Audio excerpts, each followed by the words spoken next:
Mercredi 15 mars 2023, la librairie Ombre Blanche recevait Constance Krebs et Jean-Dominique Fleury pour une rencontre autour du peintre et céramiste Xavier Krebs, à l'occasion de 2 expositions conjointes, l'une à l'Espace des Augustins de Montauban, organisée dans le cadre de l'opération L'Abbaye de Beaulieu-en-Rouergue, hors les murs, du 7 février au 28 avril 2023, et la seconde à la galerie de la librairie Ombre Blanche et dans la librairie étrangère, du 9 mars au 22 avril 2023. La rencontre était introduite par Christian Thorel.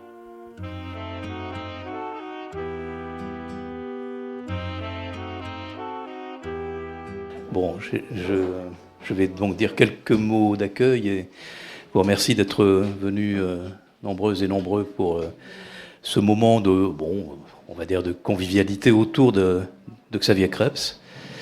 J'espère il y a toujours des messages à donner, j'espère ne pas en oublier. Alors, avant même que je ne fasse une espèce de tout petit tour d'horizon, je voudrais remercier Benoît Grécourt, les amis de l'abbaye de Beaulieu qui se joignent à cette exposition et qui présentent jusqu'au, tu vois, déjà je l'ai oublié, 28 avril, une exposition de peinture et de dessin de Xavier Krebs à l'espace des Augustins à Montauban, pas loin de la gare, c'est ça. Voilà, on peut y aller. Enfin, le mieux c'est quand même d'y aller en voiture, hein, malgré tout, tant qu'il y a de l'essence. À propos de cette exposition, est-ce que j'ai d'autres choses à dire, Constance ? C'est une exposition qui est produite par le Centre des Monuments Nationaux à l'espace des Augustins. C'est dans le cadre de l'abbaye de Beaulieu-en-Rouergue, hors les murs. Voilà, précisément. Depuis le 6 février jusqu'au 28 avril. On sent l'officialité, là, quand même, chez toi. Hein. Bon, c'est bien. Merci beaucoup. Enfin, toutes les peintures, elles viennent du même endroit, qui est... Enfin, non, pas toutes. Il y en a qui viennent de l'abbaye de Beaulieu et de la collection, et de Geneviève Bonnefoy, et d'autres, donc, de l'atelier. Voilà. Et celles qui sont ici viennent de l'atelier, toutes, exclusivement, que ce soit des peintures ou des gravures, et nous les avons choisies en 2 ou 3 étapes, dont la dernière tout récemment, en imaginant comment elles allaient sur les murs, et puis finalement, quand elles sont là, on les dispose autrement. La première fois, Jean-Dominique était là, et en tout cas, moi, je suis très très heureux de proposer ces peintures sur nos murs. Je t'avais proposé que ce soit contemporain, que cette exposition soit contemporaine de celle de Montauban, et c'est très bien. Je veux dire quelques mots, peut-être un peu des peintures dans une librairie. Ton père a exposé aussi dans une librairie à Montauban. Voilà, donc ça fait... Et à Paris aussi. Bon. Et donc nous avons fait des expositions de 1981 à 2014, puis j'ai arrêté pendant quelques années, parce qu'on m'a posé la question tout à l'heure, et donc nous avons repris ici, dans la rue à côté, donc un espace complètement dédié à la peinture, au dessin, à la photo, voilà. Et nous le complétons par une présence ici, qui changera d'ailleurs un peu d'apparence le mois prochain. Et donc cela depuis 2019.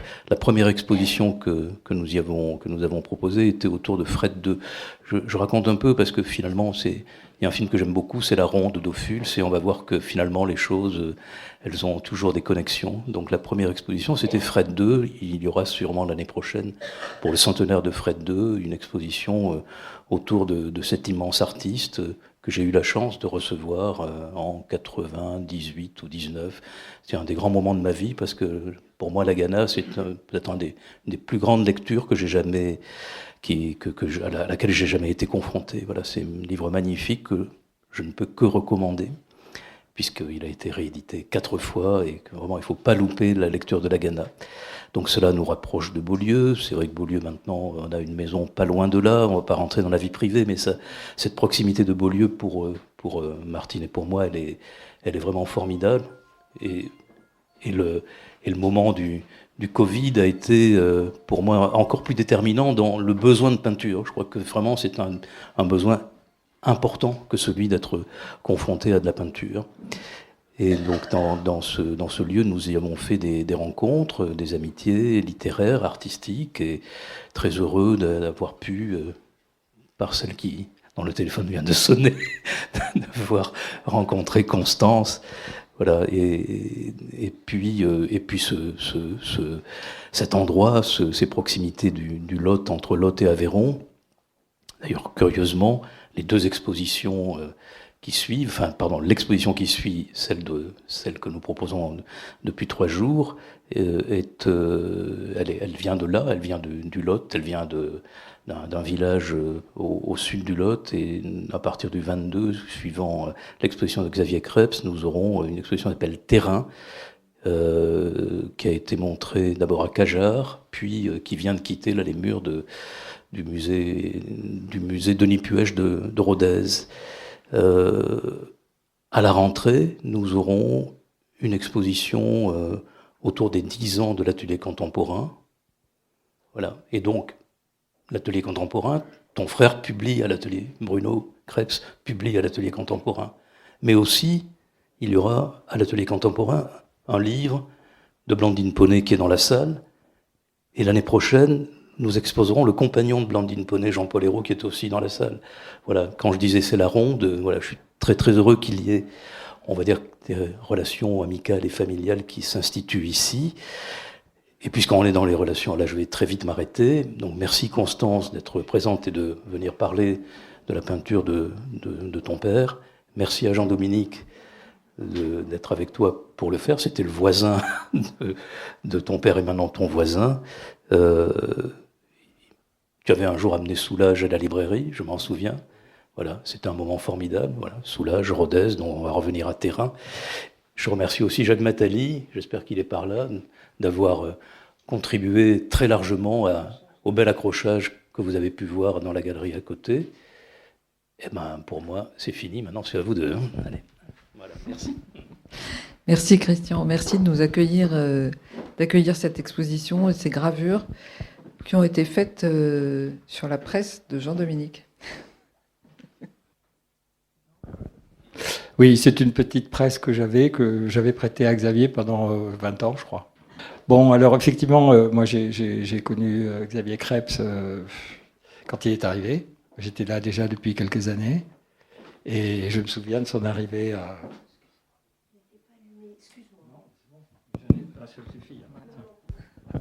J'ai rencontré... c'est Xavier Krebs était venu dans ma maison, à Bruniquel, à côté de Bruniquel. Et je me souviens de son arrivée, là, cette silhouette très très élégante, longiligne. Et puis voilà, donc on a été amis, on a parlé peinture, on parlait pas beaucoup, mais quand même, quand il s'y mettait, c'était très intéressant. C'était l'époque, je dirais fin de support surface à peu près. Bon, on aimait bien ça, pas tout, mais enfin on aimait bien, et c'est ce qui nous a rapprochés.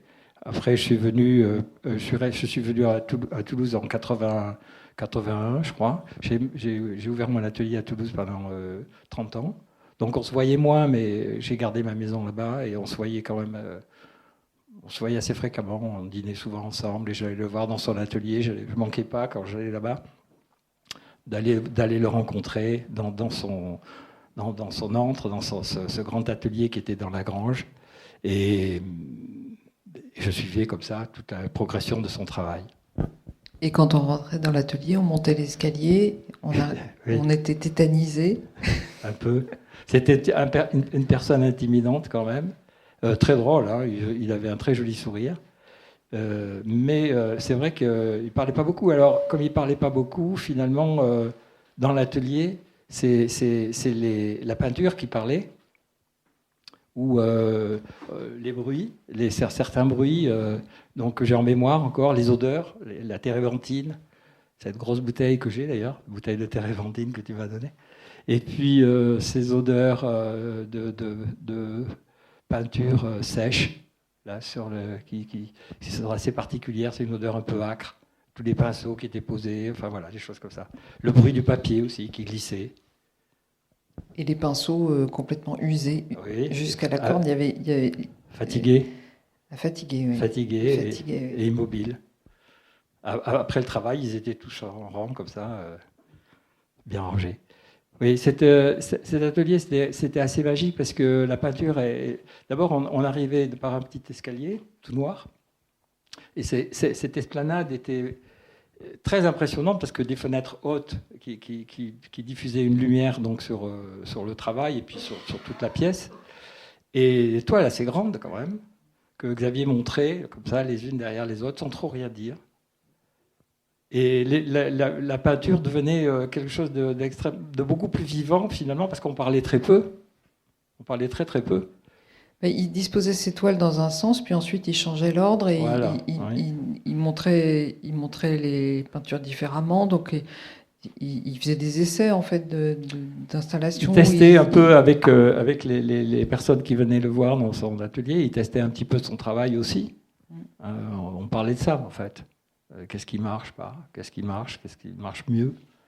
Et puis que dire? Et puis j'ai vu les périodes se succéder, les unes après les autres, très différentes souvent, mais avec quand même toujours un passage. Et au bout de quelques mois, on avait oublié la précédente. Voilà. Alors moi, j'ai des périodes que j'aime beaucoup. J'aime beaucoup les empreintes, par exemple. C'est une période que j'ai beaucoup aimée. Et puis, je connaissais bien ses couleurs, je connaissais bien sa patte, sa touche.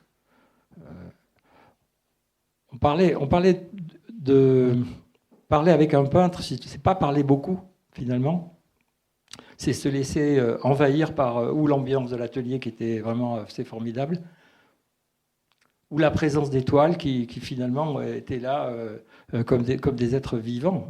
C'est les toiles qui étaient pratiquement plus vivantes que nous à ce moment-là. Mais c'est des Leur présence était tellement importante. Ce sont des toiles qui vibrent tellement qu'elles changeaient aussi en fonction de l'endroit où il les plaçait et de la lumière du jour et de l'heure à laquelle on venait dans l'atelier et du temps qu'ils faisaient aussi. Et ça, c'est ça qui les rendait vivantes aussi, c'est parce qu'elles sont vivantes. C'était vraiment ça. Et je crois que moi, ce qui m'impressionnait beaucoup quand on allait dans l'atelier, c'était ce silence et il y avait un côté très solennel en fait quand on arrivait dans l'atelier. Je crois qu'on l'a tous ressenti. Mes frères, c'est la même chose. Beaucoup de respect en fait se dégageait de ces moments, quoi. Oui, et je pense que s'il lui était silencieux, c'est qu'au fond il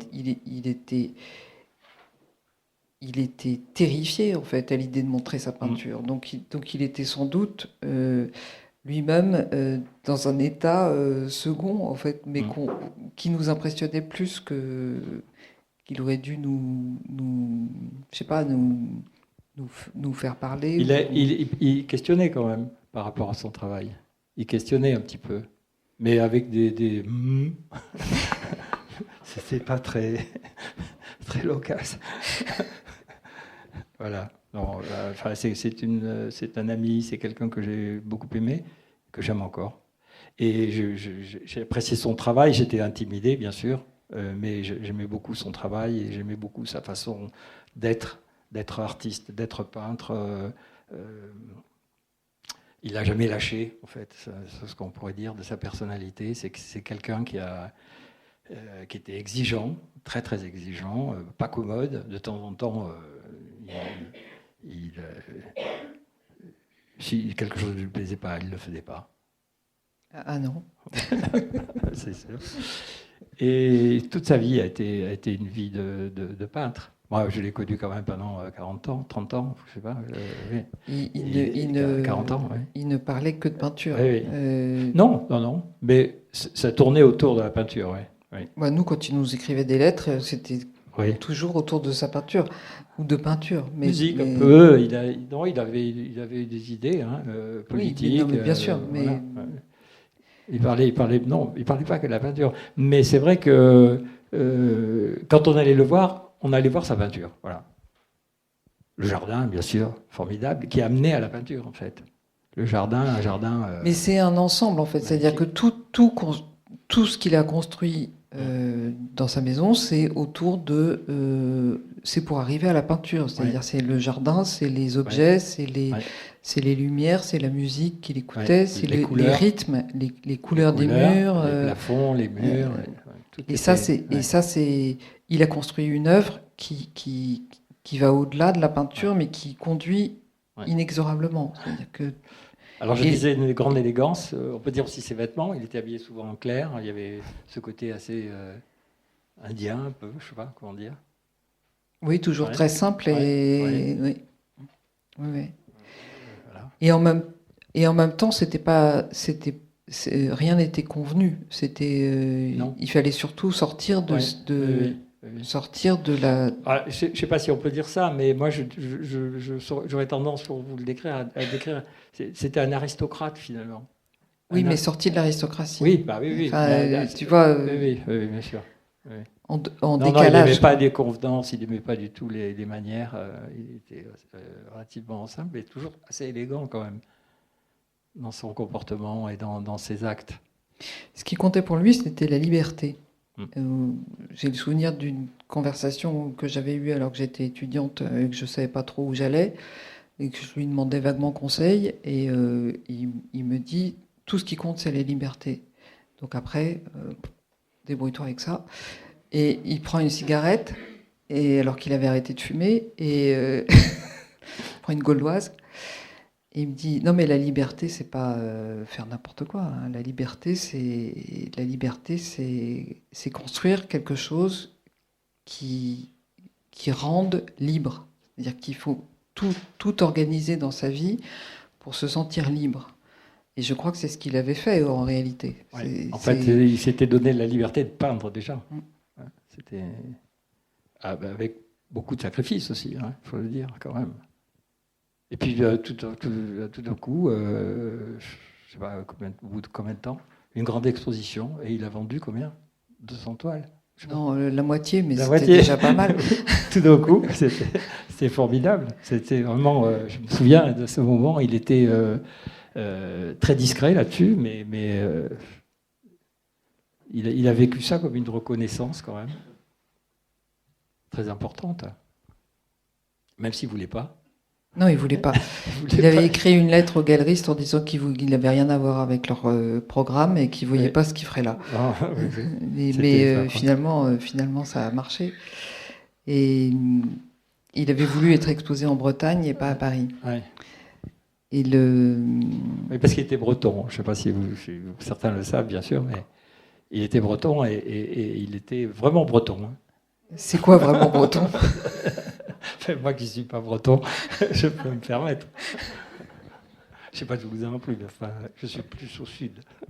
Non, il aimait bien les marinières, les bateaux, et il aimait bien aussi tout cet environnement, les odeurs de varech, il en parlait. Alors, son enfance, voilà.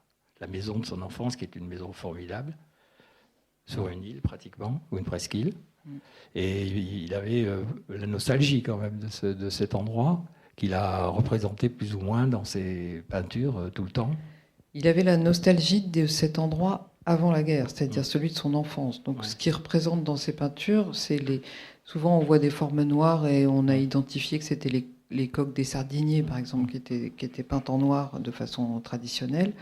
Et qu'il a totalement réinterprété, en fait. C'est à partir d'une bande noire, il en fait quelque chose d'autre. Et puis il y avait les couleurs des voiles. Moi, j'ai le souvenir d'une visite du musée de la pêche à Concarneau. Le musée de la pêche à Concarneau, c'est un musée où il y a des gréements et des voiles bleus, rouges, ocre. Ouais. Et ben en rentrant, il a fait les 3 voiles bleus et rouges. À la suite des empreintes, en fait. C'est une espèce de transition entre les empreintes et ça. Et donc, à chaque fois, il se nourrit de ce qu'il a connu enfant ou après, dans ses voyages, et il réinterprète. Mais en même temps, il part complètement de la peinture. Le grand quadriptyque qui est au fond de la galerie à côté, c'est un hommage à Goya. C'est pas un souvenir d'enfance, c'est une image des disparates de la peur parmi les gravures de Goya de la fin, qui est copiée, découpée, retravaillée, interprétée et totalement transformée. Et à chaque fois, toute la série des Rochers, le premier que j'ai vu, Je dis, ça c'est un rocher, c'est un paysage. Il me dit, non, c'est un Goya. Il avait une voix assez basse comme ça. Mais on peut parler de ses voyages aussi, parce que ça a eu une grande importance. Il a beaucoup voyagé. Il a été en Inde combien de fois? 7 fois. 7 fois. Et il a évidemment voyagé dans la première partie de sa vie, puisqu'il a été en Indochine, En Extrême-Orient. En Extrême-Orient, pardon. et puis, Non, il n'a pas choisi d'aller en Extrême-Orient. Il s'est engagé en 1941 contre l'occupant. Il avait 18 ans et à la fin de la guerre, il a dû se réengager pour finir la guerre après avoir fait la campagne d'Afrique du Nord, d'Italie, le débarquement de Provence, la campagne d'Alsace, la campagne d'Allemagne.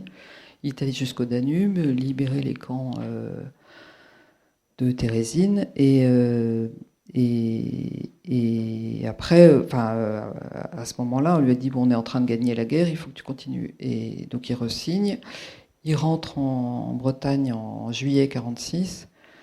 Et là, il voit sur la grève de la maison des cousins qui avaient l'air heureux d'être là, et qui étaient bien. Donc il est dans l'impossibilité totale de parler comme il avait l'intention de le faire. Et il s'est retrouvé pendant ces quelques mois complètement emmuré en fait dans cette maison où il retrouvait une ambiance familiale qui était plus emprisonnante que l'armée n'avait pu l'être.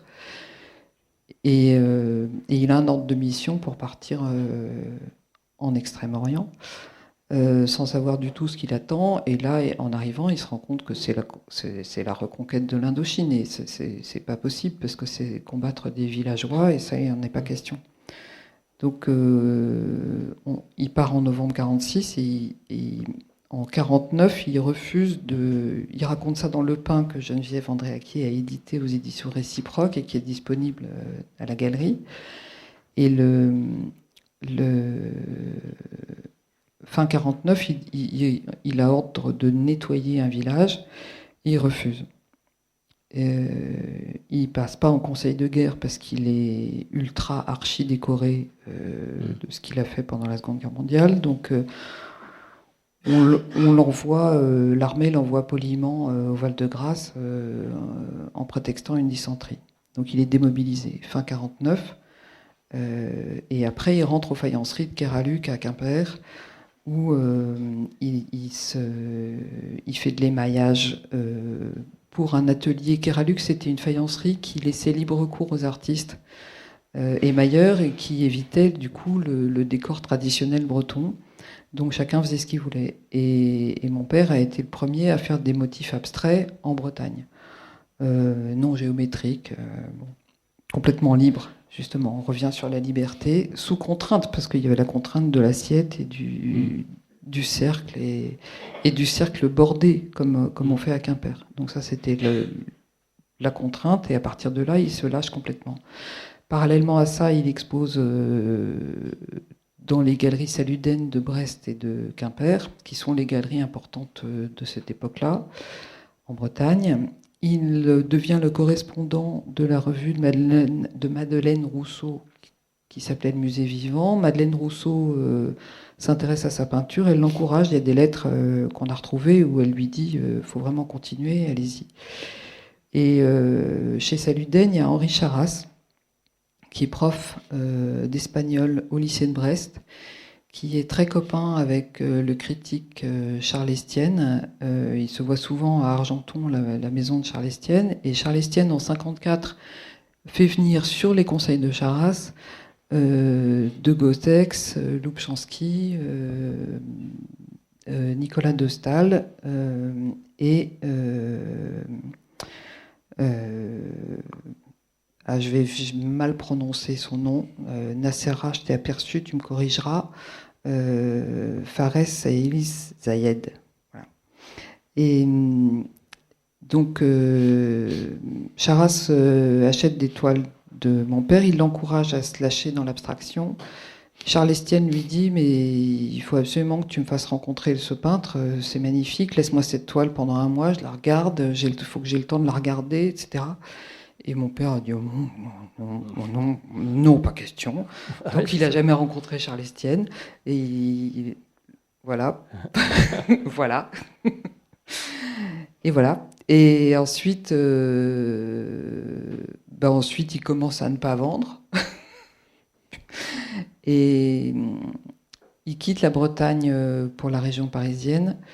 Il s'installe à Valmondois où... Oui, alors mon père a toujours habité des ateliers de peintre sans le vouloir, je crois, ou par hasard. C'est-à-dire qu'à Pont-Aven, il habitait l'atelier de Gauguin. À Valmondois, il habitait l'atelier de Daumier. À Auvers, je suis née dans la maison du Pendu. Euh, voilà, à Auvers-sur-Oise. Donc c'était assez rigolo. Euh, mais et donc à Valmondois, il commence à faire des encres noires sur du papier que le boucher lui donnait parce qu'il n'avait pas de papier. Et l'encre, c'est le moyen le plus simple de dessiner. Et pareil, ce sont des encres abstraites. Là, on est en 55 par là.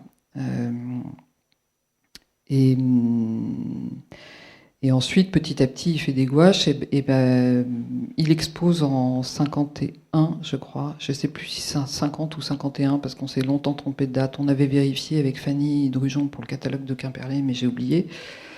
Il expose au Salon d'automne à ce moment-là. Et ensuite, grâce à Rennes Barthève, qui était comédienne, qui était sa première femme, et la mère de mon demi-frère, Bruno, que vous allez peut-être voir au moment de l'hommage à l'atelier contemporain, qui est l'éditeur de Bruno.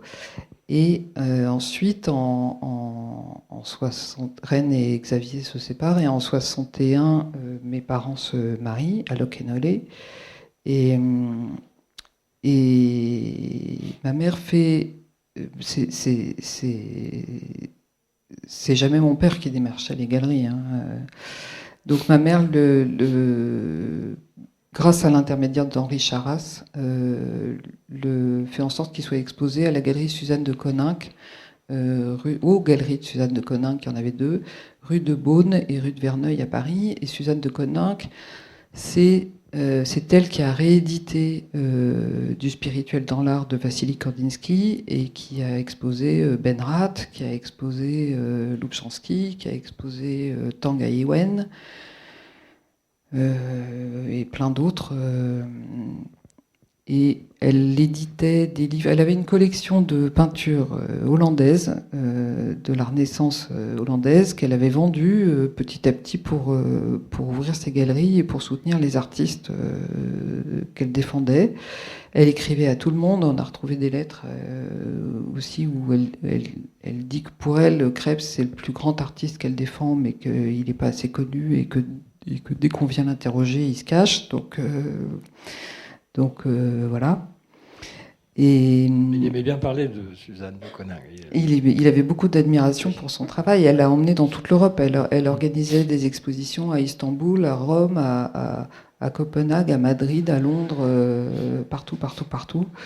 Et il y a eu une première exposition à Nantes. Il y a eu des expositions aussi au musée de Nantes. Ça, c'était Suzanne. Et il y en avait d'autres. Ensuite, à La Roche-sur-Yon, qui était une première exposition personnelle au musée de l'abbaye Sainte-Croix de La Roche-sur-Yon. Et après, il y a eu d'autres musées. Au musée Ingres, à Montauban, en 96. Et Cahors, en 2013, qui était magnifique. Magnifique. Et d'ailleurs, c'est Laurent Guillot qui avait fait donc le conservateur de Cahors, qui avait fait un très très bel accrochage, qui est venu nous aider pour l'accrochage des Augustins et qui a rendu les choses vivantes et voilà. Mais il y avait des voyages. Oui, je pensais, on parlait des voyages et je me suis parce que dans sa peinture a été alimenté, je dirais, par les couleurs des pays voyagés à pied. Alors en Inde, il a été même une fois très très malade au retour d'un voyage. Une rechute d'une vraie dysenterie. Oui, oui. Et l'importance de ces voyages auxquels il attachait beaucoup d'importance. Il voyageait d'ailleurs très très simplement. Hein. Je crois qu'il avait une paire de pattes au gaz, un sac et 3,5 kg le sac. Oui, donc pas grand-chose, quoi. Voilà. Il était très touché parce que quand il avait été malade en Inde, il s'était offert un palais indien, ce qui lui arrivait jamais.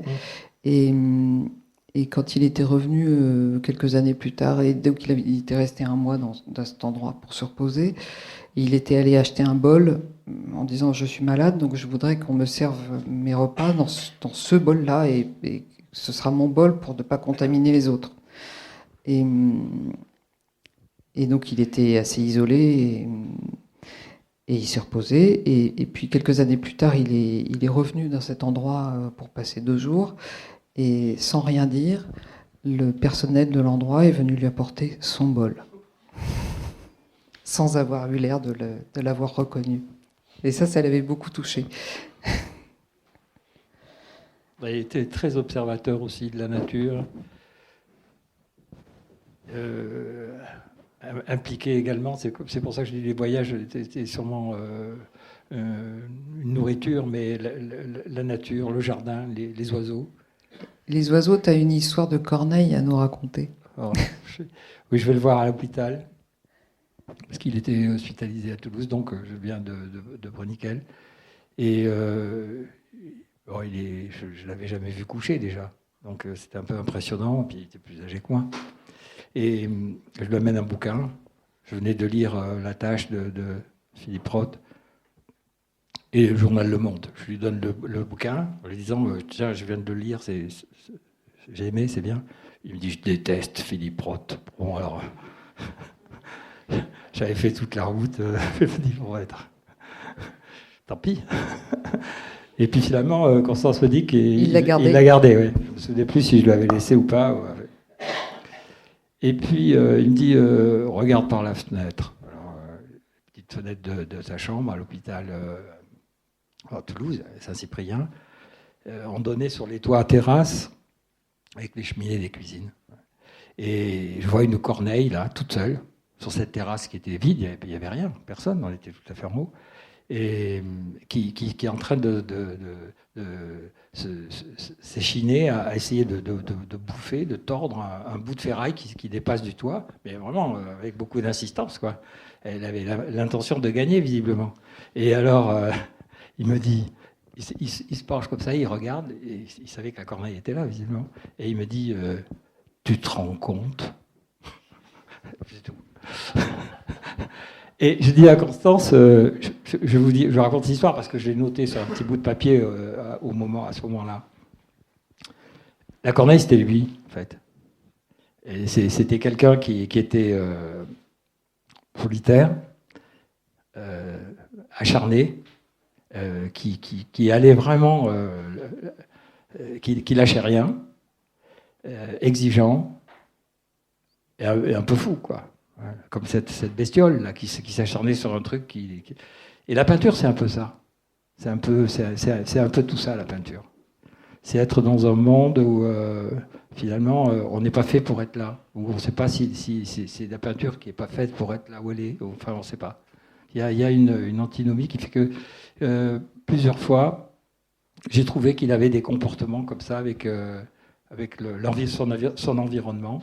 Un peu décalé et assez admiratif de choses qu'on aurait pu ne pas voir aussi. Voilà. Mais c'est comme un jour où j'allais le voir un peu par hasard. Je pensais pas passer, et puis je suis passé. Et on s'était pas vu depuis un moment, et j'ouvre la porte de la voiture. Il vient m'accueillir et il me dit « Tu trouves pas que ça sent le chanvre ?» Moi, je pensais qu'il allait me dire bonjour. Mais... Alors, je me suis retrouvée tout de suite dans l'ambiance. Oui, c'est ça, c'est l'ambiance, oui. Mais effectivement, c'est ça. C'est-à-dire qu'on est là, on ressent tout. C'est pas simplement observer, c'est on ressent tout. Et qu'est-ce qu'on en fait? Et t'es venu, je sais pas pourquoi t'es là, peut-être t'as des choses à me dire, mais là, pour l'instant... Ça sent le chanvre. Ça sent le chanvre. C'est prioritaire, oui. Et c'est ça qui est prioritaire. Effectivement, il y avait des chaumes dans le champ d'à côté, et du coup, il y avait une odeur de poussière, comme ça, un peu. Oui, il était assez spécial, c'est vrai. Très classe aussi, très hautain quelquefois même. Bon, enfin, c'est de parler de lui, effectivement, c'est émouvant. C'est émouvant, et puis en même temps, c'est gai, parce que c'était quelqu'un qui avait beaucoup d'humour, avec qui on riait aussi, beaucoup. Oui, Moi, j'ai beaucoup il a ri. écrit un Son petit. frère est très drôle aussi, Bruno. Bruno, il est très très drôle. Il est et, très drôle. et Xavier aimait bien rire avec Bruno. J'ai un petit exemplaire d'un livre unique, donc je ne peux pas vous le montrer, qui est un livre qu'il a écrit, dans lequel il n'y a pas grand-chose, en fait. Il y a 3 petits mots ici et là, et ça s'appelle La flûte étanche. Voilà, ça vous donne une idée un petit peu de cette personnalité. Parce que vous avez l'occasion de voir son travail. C'est une très belle gravure. Je trouve que c'était une très bonne initiative d'exposer ces gravures qui sont pas montrées. Et je trouve que Christian a bien fait. C'est une très belle exposition. Elles n'ont pas été montrées. À Beaulieu, elles n'ont pas été montrées. Et elles sont plus qu'intéressantes. Elles sont fortes. Je ne m'étais pas rendu compte qu'elles étaient si belles, en fait. Oui, c'est vrai. Non, c'est vrai. Hein. Ouais, j'imagine. Ouais. Et oui, mes frères sont pas là, mais parce que l'un organise une exposition pour lui, l'autre travaille sur son prochain bouquin, donc ils sont pas dispo. Mais en tout cas, on voulait vous annoncer qu'on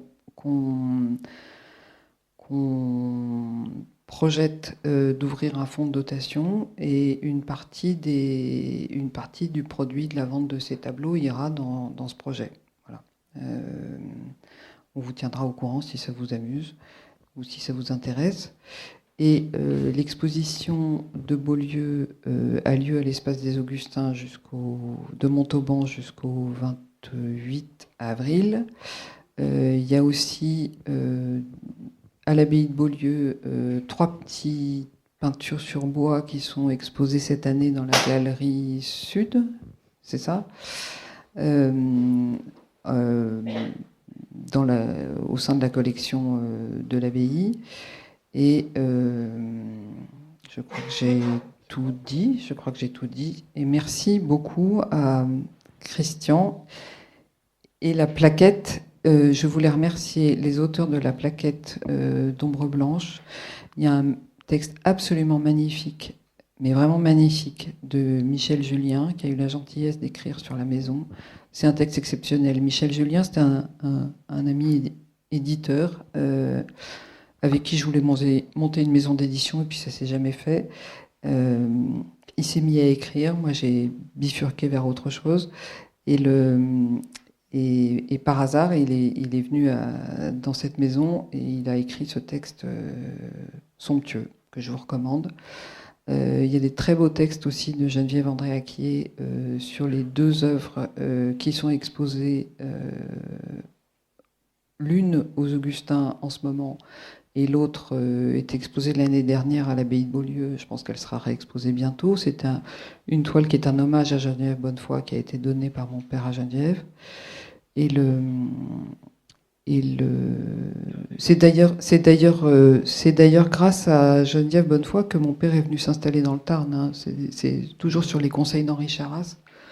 Voilà. Et un texte de Jean-Dominique, bien sûr, qui raconte les voyages entre Pécondal et la maison et les visites à l'atelier. Et puis, j'oublie quelque chose, Christian ? De Victor Ségalen, bien sûr, et Kandinsky. Le dernier livre le dernier roman, récit qu'il a publié chez Verdier, sur le Brésil, qui s'appelle Hipparco, c'est celui-là qui s'appelle Hipparco ? C'est en Grèce. Celui sur le Brésil s'appelle comment ? Moi, je l'appelle La Corde, mais je ne sais pas comme ça que ça s'appelle. Oui, La Corde, on trouvera. C'est un livre magnifique sur un pèlerinage et la folie des hommes dans ce cas-là. Oui, extraordinaire. Merci beaucoup. Merci.